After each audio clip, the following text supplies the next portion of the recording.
भूर्भुवः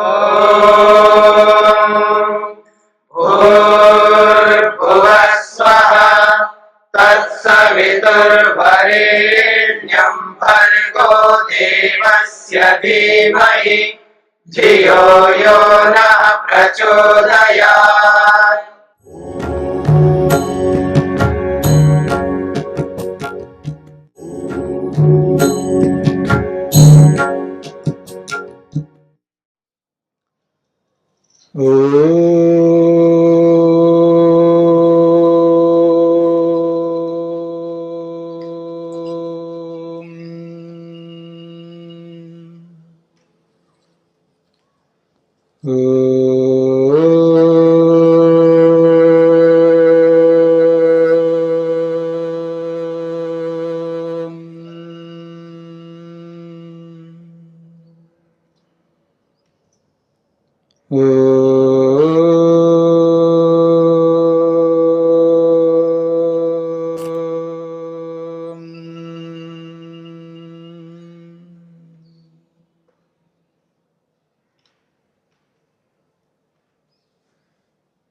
प्रत्याहार से इंद्रिय जय की प्राप्ति।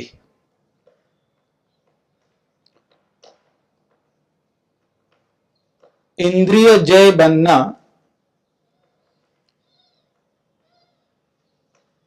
सामान्य बात नहीं है, और जब व्यक्ति इंद्रिय जय बनता है तो मन को एकाग्र करने में सक्षम होता है। जब जब व्यक्ति ईश्वर की उपासना करना चाहे, जब जब अपने आप को परमात्मा के साथ जोड़ना चाहे, तब तब वो व्यक्ति अपने मन को आसानी से, सरलता से ईश्वर में लगा पाता है। समस्या क्या है?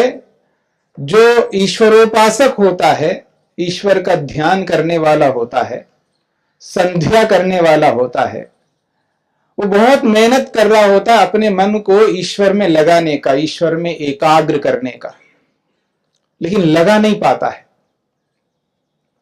और तरह तरह के उपाय, अनेक उपायों को अपनाता रहता है, तो भी सफलता नहीं मिलती है। और कई बार बोल भी देता है व्यक्ति, क्या करूं, बहुत प्रयास करता हूं लेकिन मेरा मन एकाग्र नहीं हो रहा है, मेरा मन ईश्वर में नहीं लग रहा है, क्या करूं मैं? करना क्या है? प्रत्याहार करना होगा। क्या करूं? तो सामने प्रत्याहार को लाना ही होगा। बिना प्रत्याहार के मन ईश्वर में कैसे लगेगा?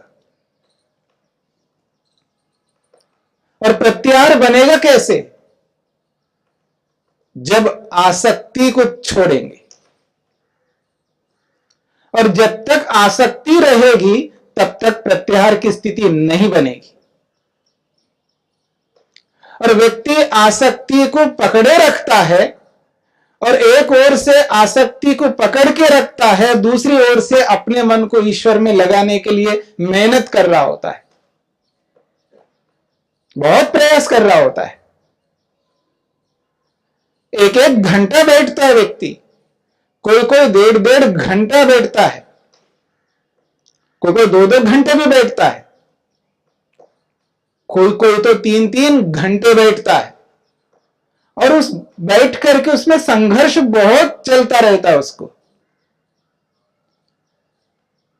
कुछ समय तो सो जाता है, ऊँघता रहता है, उसको पता भी नहीं लगता है, उसको ऐसा लगता है कि अच्छा ध्यान हो गया, इतना अच्छा ध्यान हो गया क्योंकि पता ही नहीं लगा।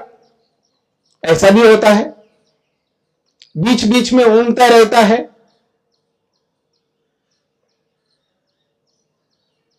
और प्रयासरत रहता है अपने मन को रोकने में।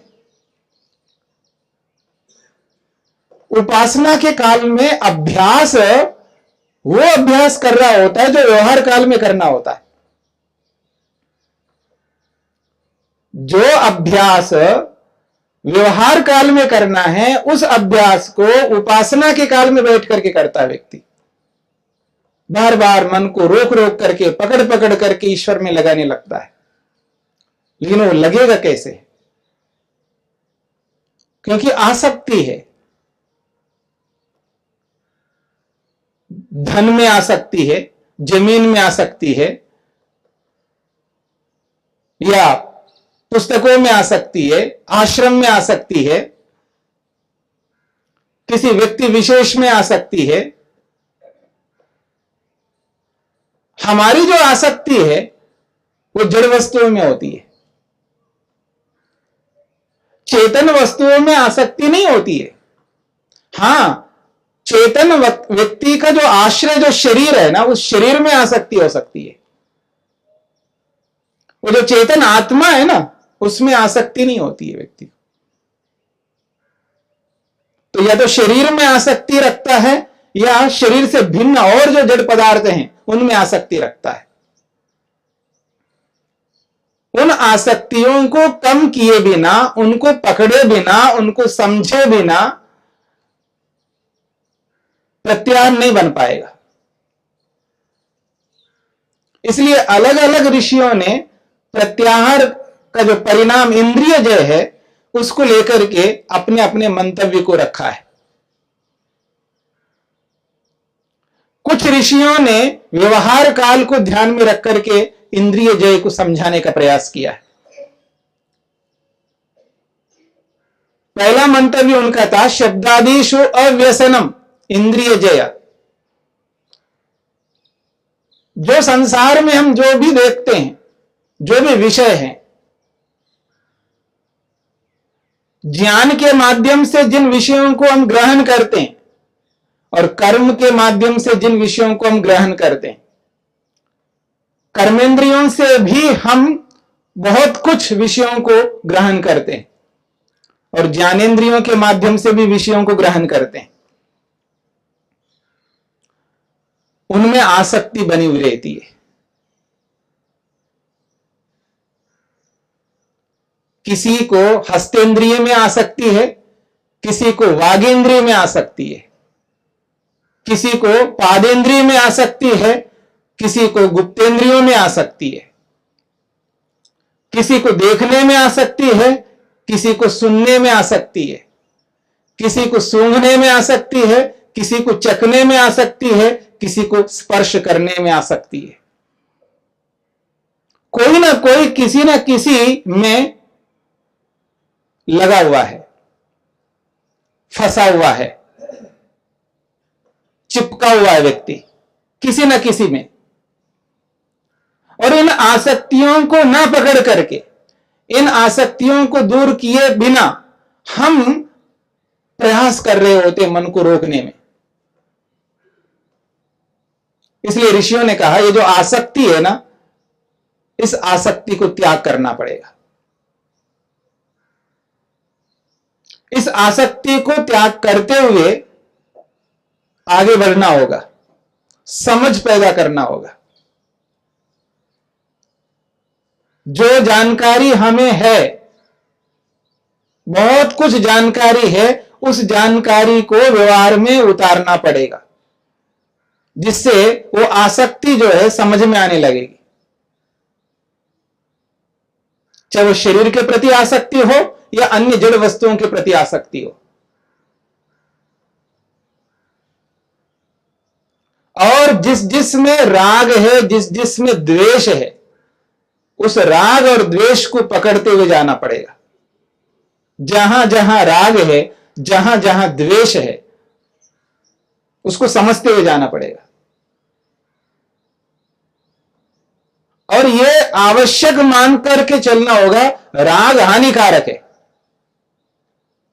और जिस दिन व्यक्ति राग को हानिकारक मानेगा, जिस दिन द्वेष को हानिकारक मानेगा, तब उसको त्याग करने के लिए मेहनत करेगा। और परिस्थिति यह है हमारी, हम उस द्वेष को हानिकारक नहीं मानते, आवश्यक मानते हैं।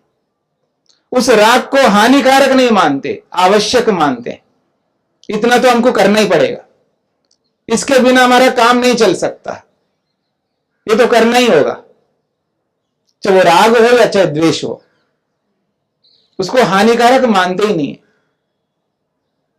और जब तक हानिकारक नहीं मानेगा व्यक्ति, तब तक उसको त्याग करने के लिए मेहनत ही नहीं करेगा, तो आसक्ति और बढ़ती जाएगी। और जब तक आसक्ति बढ़ती जाएगी, तब तक इंद्रिय जय की स्थिति नहीं होगी, प्रत्याहार की स्थिति नहीं बन पाएगी। और जब प्रत्याहार की स्थिति नहीं बन पाएगी, तो मन ईश्वर के साथ जुड़ नहीं पाएगा। यह हमें पकड़ना पड़ेगा। तो ततः परमावश्यता इंद्रियाणाम, इंद्रियों की उत्कृष्ट स्वाधीनता प्रत्याहार है। और इस इंद्रिय जय को लेकर के अलग अलग ऋषियों के मंतव्यों को स्पष्ट किया है। उनमें से 3 मंतव्य आपके सामने मैंने रख दिया। शब्दादिषु अव्यसनम इंद्रिय जय इति केचित, एक मंतव्य।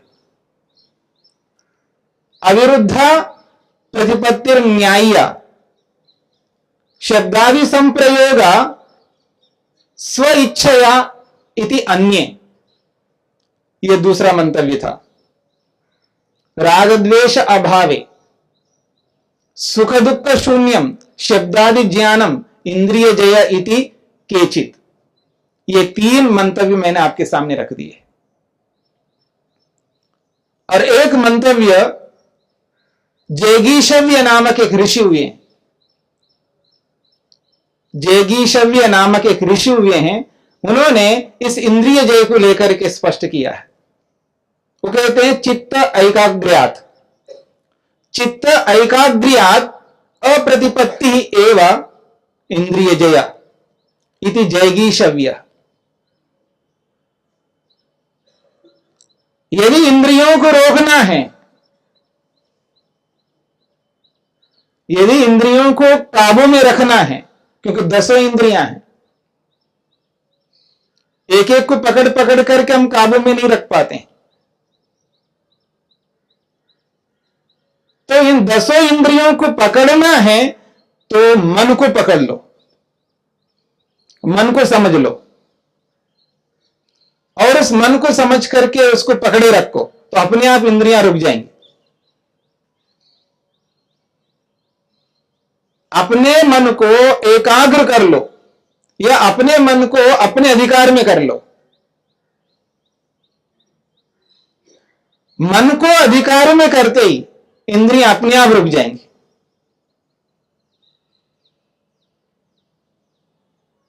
पहले मैं कह रहा था, प्रत्याहार, इंद्रियों को रोको, इंद्रिय जय बनो, इंद्रियों को जीतो, तो मन एकाग्र होगा। अब बोल रहा हूं, मन को पकड़ो तो इंद्रियां अपने आप रुक जाएंगी। मेरी बात को पकड़ना। पहले कह रहा था कि मन एकाग्र नहीं होता आदमी का, क्यों? आसक्ति है, इंद्रियों को जीता नहीं है। अब बोल रहा हूं, मन को पकड़े रखो तो इंद्रियां अपने आप रुक जाएंगी।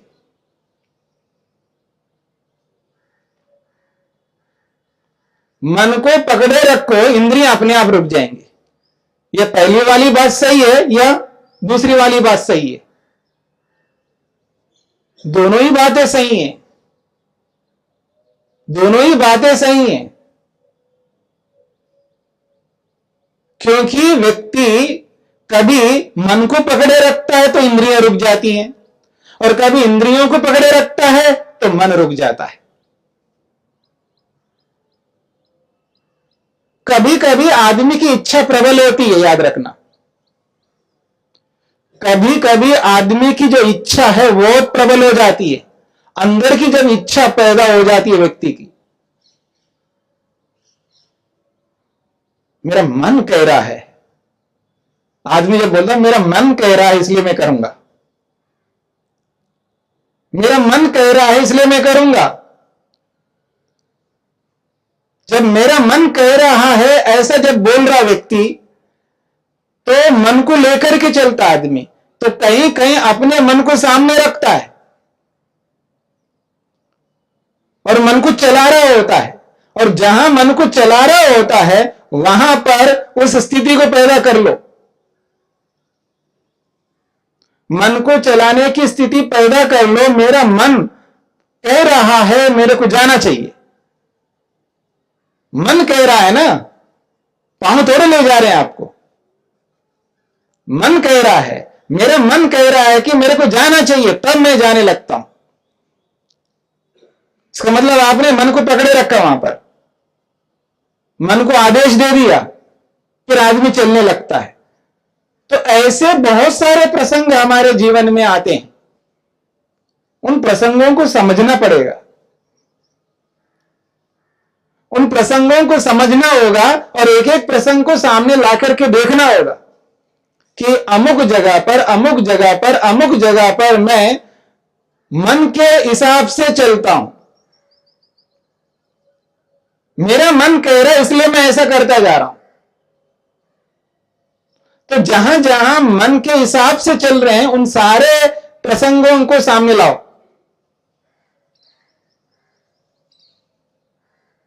उन प्रसंगों को सामने ला करके ये देखो कि जब मन कह रहा है इसलिए मैं देख रहा हूं, मन कह रहा है इसलिए खा रहा हूं, मन कह रहा है इसलिए जा रहा हूं, मन कह रहा है इसलिए बैठ रहा हूं, मन कह रहा है इसलिए खड़ा हो रहा हूं।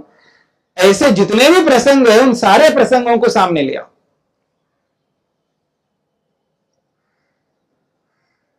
मनन करो, निधिध्यासन करो, और जहां जहां ऐसा ऐसा हमने किया है, सुबह से लेकर रात तक अनेक स्थलों पर ऐसा हम कर लेते हैं।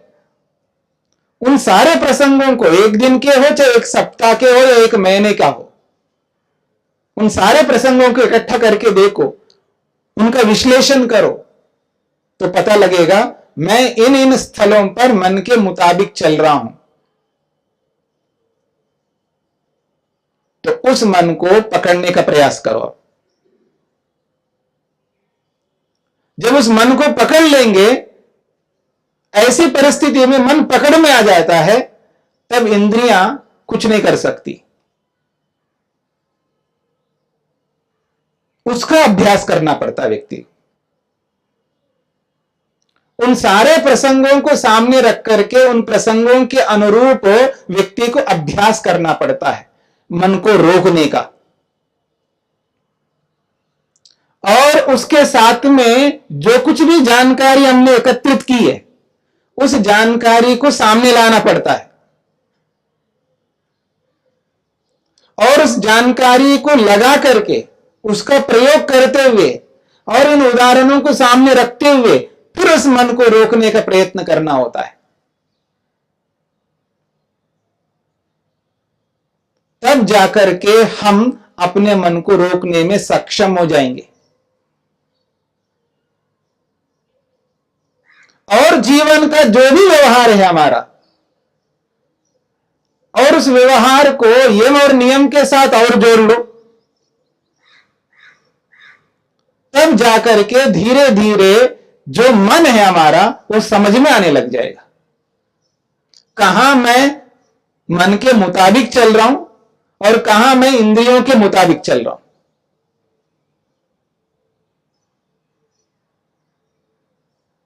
क्योंकि अनेक स्थलों पर मन कह रहा होता है लेकिन व्यक्ति कर नहीं पा रहा है। ऐसे ही दिखेगा आपको। तो उन सारे उदाहरणों को दो विभागों में बांट करके देखना पड़ेगा, समझना पड़ेगा, इसके ऊपर समय लगाना होगा और इनका अभ्यास करना होगा।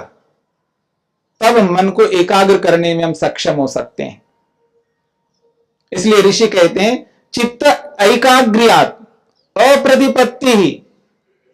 जब चित्त मन एकाग्र हो जाता है तब इंद्रियां जो है प्रवृत्ति नहीं होती हैं, कहीं नहीं जा सकती है, क्योंकि मन को हमने पकड़ के रखा।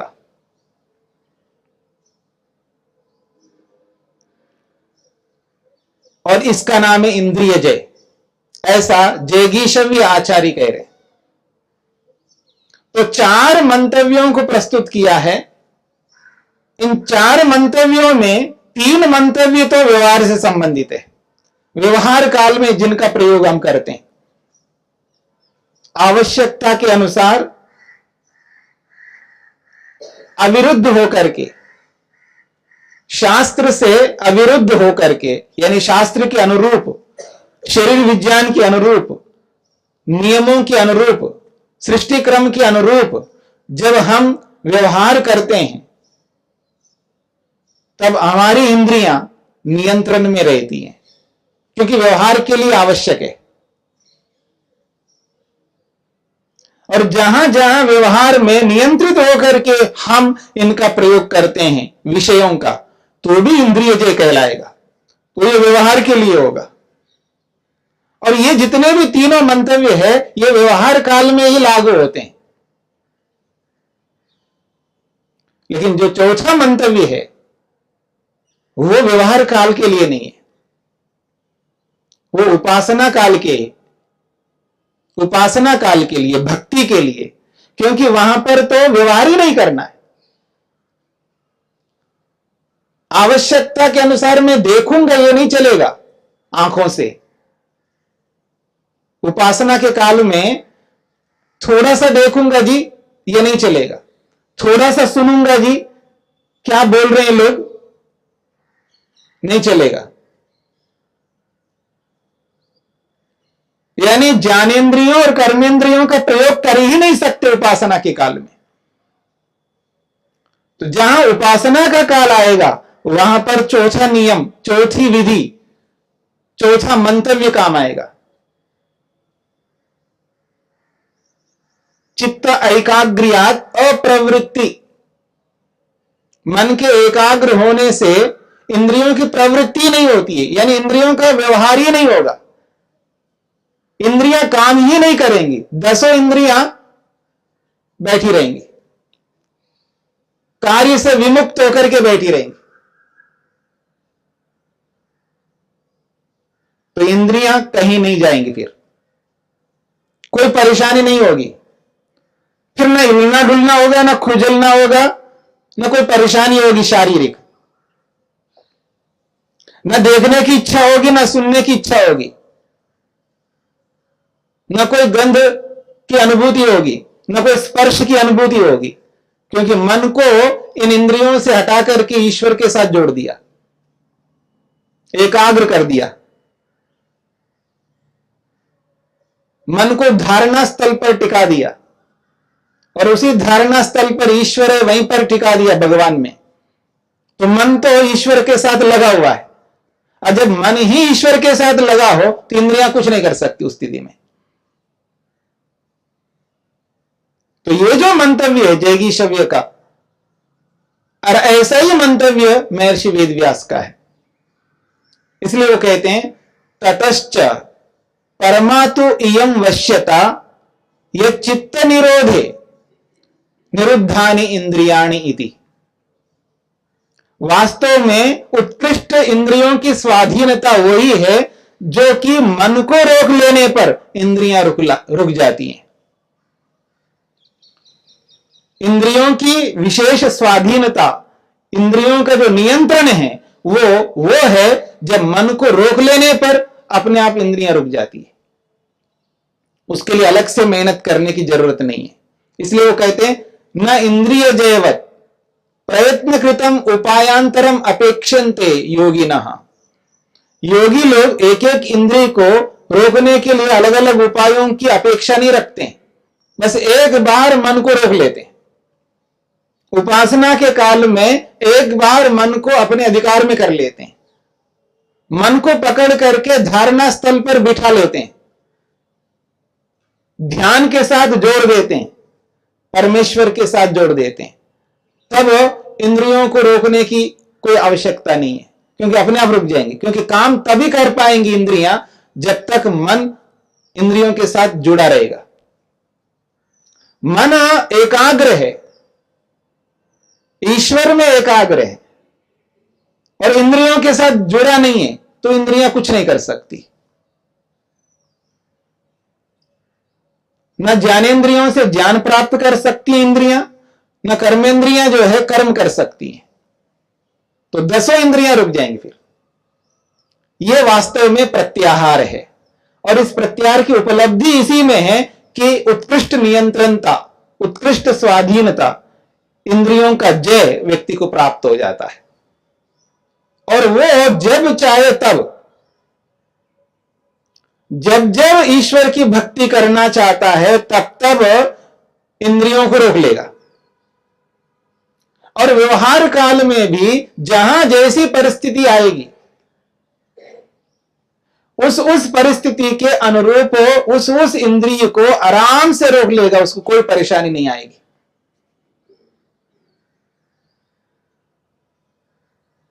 कहीं देखने का प्रसंग आया, सब देखते जा रहे हैं, बहुत देखने योग्य है, सब लोग उसे कह रहे हैं आप भी देखो आप भी देखो।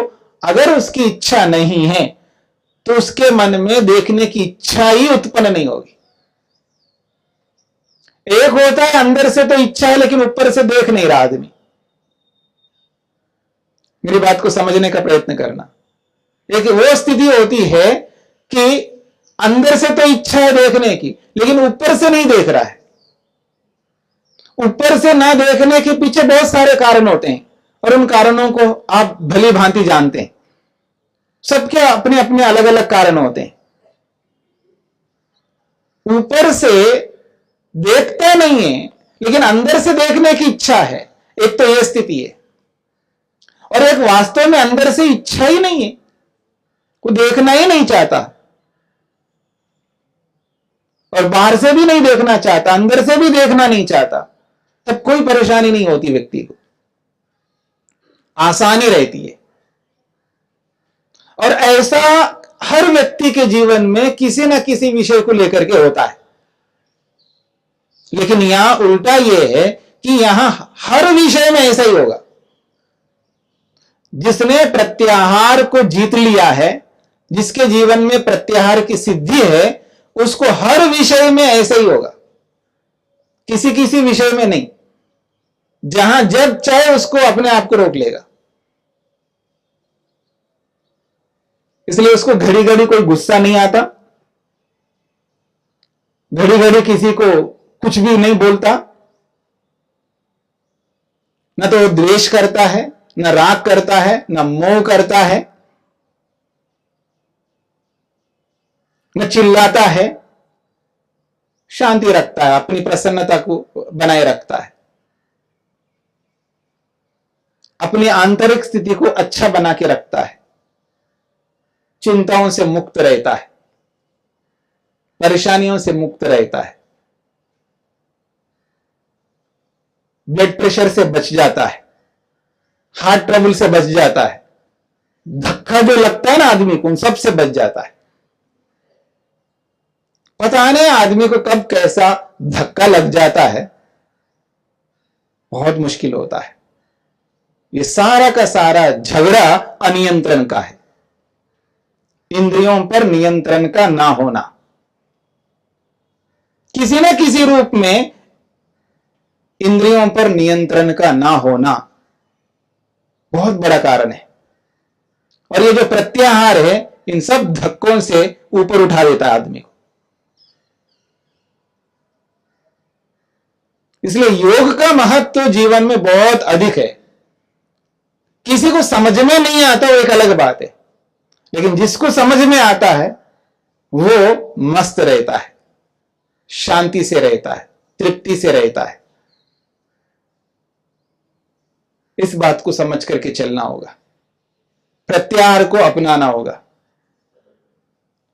तो प्रत्याहार की जो स्थिति है, अंतिम स्थिति, वो ही है परमावश्यता, उत्कृष्ट स्वाधीनता, इंद्रियों पर विजय, इंद्रियों को अपने नियंत्रण में रखना।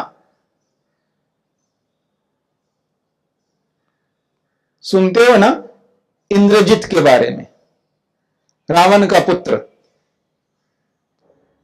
उसने इंद्र को जीत रखा था, उसने इंद्रियों को भी जीत रखा था। वो इंद्रियजित भी था और इंद्रजित भी था। उसको इतना नियंत्रण था अपने आप पर, उस नियंत्रण से बहुत कुछ उसने कर लिया। ये अलग बात है वो और आगे नहीं बढ़ पाया। इतना सब कुछ होने के बाद में भी वो आगे इसलिए नहीं बढ़ पाया क्योंकि कई बार किसी गलत के साथ में साथ देता है तो वो आगे बढ़ नहीं पाता है, वो एक अलग विषय है। लेकिन जितने उपलब्धि उसने किया है वो उपलब्धि सामान्य उपलब्धि नहीं थी। जैसा हम पढ़ते देखा तो किसी ने नहीं, जैसे रामायण में पढ़ते हैं उसके हिसाब से मैं आपके सामने कह रहा हूं और आप लोग भी जानते हैं इस बात को। जब इंद्रियों को व्यक्ति जीत लेता है तो बहुत उत्कृष्ट स्वाधीनता मिलती है, एक बहुत विशेष अनुभूति व्यक्ति को मिलती है। इसलिए इन इंद्रियों को जीतना हमें आना चाहिए।